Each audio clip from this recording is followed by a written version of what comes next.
చూస్తుంటే కనుక కేంద్రం ఎక్కడ కూడా ఆపరేషన్ కగార్ని చిన్న చూపు చూడలేదు. మావోయిస్టుల యొక్క పని నువ్వా నేనన్నట్లుగా చూసే పనిలోనే ఉంది అని అంటే కేంద్రం ఎస్ అవుననక తప్పదు. కొన్ని రోజుల పాటు కాల్పులు జరగకపోవచ్చని అందరూ భావించారు. ఈ నేపథ్యంలో ఒకసారిగా బీజాపూర్ అడవులు దద్దరిల్లిపోయాయి. 30 మందికి పైగా మావోయిస్టులు ఈ ఎన్కౌంటర్లో చనిపోయారని తెలుస్తోంది. ఇదిలా ఉంటే మావోయిస్టులు ఏర్వేతే లక్ష్యంగా కేంద్ర ప్రభుత్వం కొనసాగిస్తున్న ఆపరేషన్ కగార్ బీజాపూర్ జిల్లాలోని ఏజెన్సీ వాసులకు కంటి మీద కునుకు లేకుండా చేస్తోంది. భద్రతా బలగాల ఫోకస్ మొత్తం కర్రిగుట్టలపై ఉండడంతో వాటిని ఆనుకుని ఉన్న కోయిగూడల్లో భయానక వాతావరణం కనిపిస్తోంది. తమ గ్రామాలపై తిరుగుతున్న ఆర్మీ హెలికాప్టర్లు, గుట్టల్లో గర్జిస్తున్న గన్లు, పేలుతున్న బాంబులతో అటవీ ప్రాంతం అంతా దద్దరిల్లిపోతోంది. దీనికి సంబంధించిన పూర్తి స్థాయి updates. Most wanted Maoist Hidma దళానికి గెరిల్లా బేస్ క్యాంపుగా కర్రిగుట్టలు పనిచేశాయి. దశాబ్దాల కాలంగా గెరిల్లా ఆర్మీకి శిక్షణ ఇచ్చేందుకు మావోయిస్టు కేంద్ర కమిటీ నేతలు కర్రిగుట్టలను సేఫ్ జోన్గా మార్చుకున్నటువంటి పరిస్థితి కనిపిస్తోంది. ఆ తర్వాత కాలంలో మావోయిస్టు దళాలు దండకారణ్యానికి వలస వెళ్ళినప్పటికీ ఎమర్జెన్సీ సమయంలో తలదాచుకునేందుకు ఉపయోగించేవారని నిఘా వర్గాల వద్ద పక్కా సమాచారం ఉంది. దండకారణ్యంలో సాయుధ బలగాలు పైచేయి సాధించడంతో అక్కడి నుంచి పరారైన మావోయిస్టు దళాలు కర్రిగుట్టల్లోకి వచ్చాయని తెలుస్తోంది. అందుకే కేంద్ర ప్రభుత్వం కర్రిగుట్టలను అష్టదిగ్బంధనం చేసి మావోయిస్టులను పూర్తిగా ఏరివేసేందుకు సిద్ధమైంది. ఏప్రిల్ 21 నుంచి కర్రిగుట్టల్లో ఆపరేషన్ కోసం CRPF, cobra, DRG, STF, Bastar fighters బలగాలు కర్రిగుట్టలను చుట్టుముట్టాయి.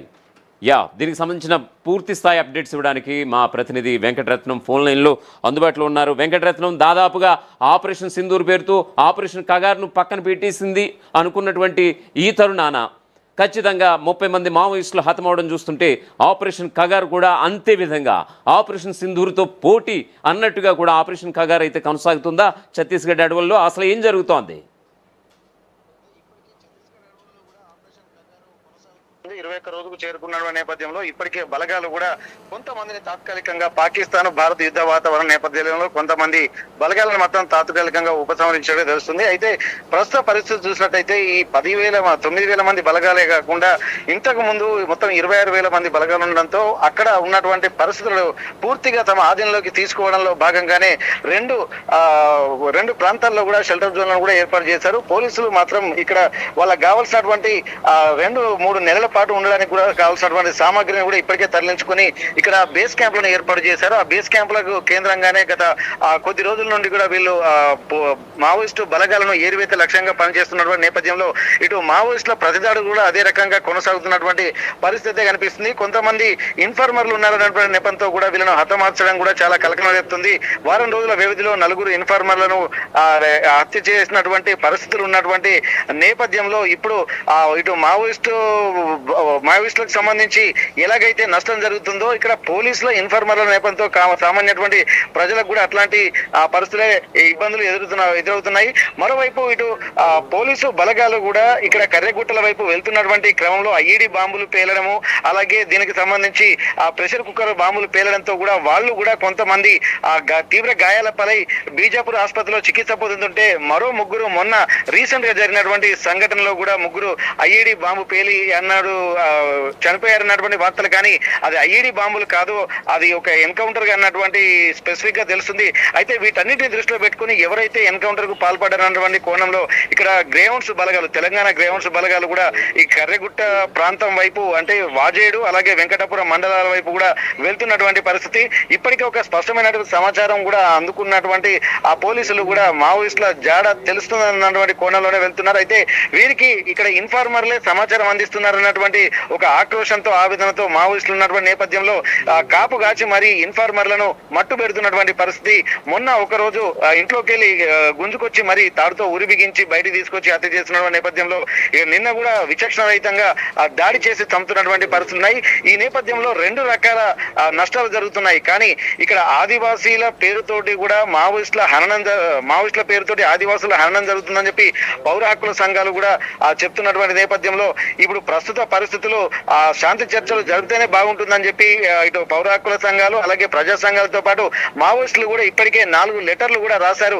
అయినప్పటికీ కూడా ఇక్కడ శాంతి చర్చలు మాత్రం జరగడం పోకపోను ఇక్కడ మావోయిస్టులపై మరింత ప్రతిదాడులు చేసేటువంటి పరిస్థితులు కనిపిస్తున్నాయని చెప్పి అనడంతో ఇక్కడ కేంద్రం కూడా వెనక్కి తగ్గడం లేదన్నటువంటి కోణంలో కూడా మావోయిస్టులు వచ్చినట్టుగా తెలుస్తుంది. అందుకోసమే ఇక్కడ మేము మావోయిస్టులు 6 నెలల పాటు కాల్పుల విరమణ ప్రకటిస్తున్నామని చెప్పి లెటర్ జగన్ పేరిట తెలంగాణ రాష్ట్ర అధికార ప్రతినిధి జగన్ పేరిట లెటర్ వచ్చినప్పటికీ కూడా పోలీసుల నుండి మాత్రం దాడులు కొనసాగుతూనే ఉన్నాయి.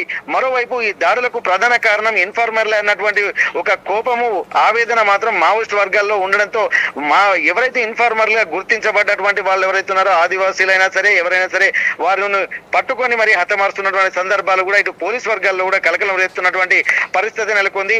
ఇప్పుడు ప్రస్తుతానికైతే ఇక్కడ శాంతి చర్చలు అన్నిటికంటే ప్రాశస్త్యం తీసుకోవాల్సినటువంటి అవసరాన్ని కూడా ఇటు ప్రజా సంఘాల నేతలు చేస్తున్నటువంటి నేపథ్యంలో ఇటు కేంద్రం కూడా వాటిపై ఇట్లా సానుకూలంగా స్పందన లేకపోవడాన్ని బట్టి చూస్తుంటే అంటే రేపు జరిగే పరిణామాలు చాలా తీవ్రంగా ఉండేటువంటి పరిస్థితి కనిపిస్తున్నాయి.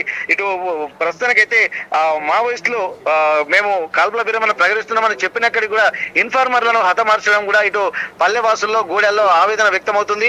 మరోవైపు ఇక్కడ పోలీసు బలగాలను వెతుకుతూ కొంతమంది అంటే మావోయిస్టు పార్టీల సానుభూతి పరులు అని చెప్పి ఒక 20 మందిని మాత్రము ఇక్కడ వాజేడు వెంకటాపురం మండలాలకు చెందినటువంటి ఆదివాసీ ప్రాంతాలకు వాళ్ళను ఎవరైతే ఇన్ఫార్మర్లు అన్నటువంటి నెపం ఉన్నదో వాళ్ళని 20 మందిని కూడా పోలీసులు తమ అదుపులో ఉంచుకోవడంతో ఇక్కడ ఆదివాసీ గూడలలో కూడా మరింత ఆందోళన వ్యక్తమవుతుంది.